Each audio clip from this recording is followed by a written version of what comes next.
professeur, c'est une activité d'une grande complexité où il y a des cours d'action qui se mêlent les uns aux autres, surveiller les enfants, leur donner envie d'apprendre, utiliser des ressources, etc.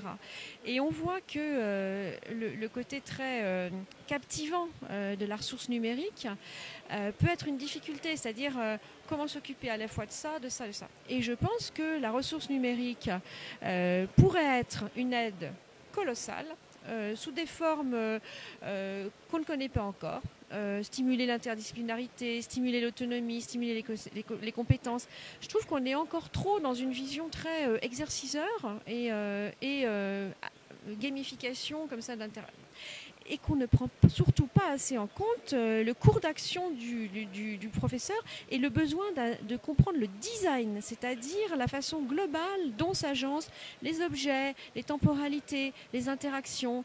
Et on casse ce cours d'action très délicat.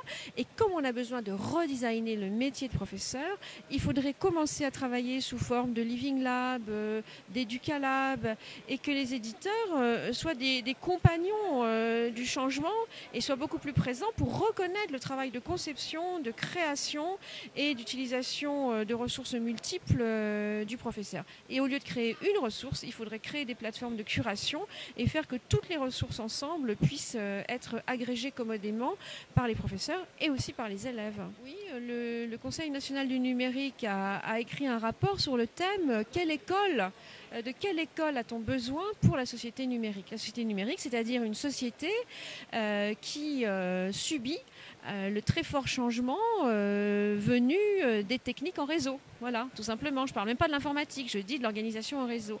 Donc une société numérique qui impose, qui demande, qui attend, qui appelle une école plus coopérative, plus partageuse, où la créativité de l'élève est plus sollicitée, parce que c'est de gens comme ça qu'on aura besoin pour répondre aux grands défis qui nous attendent.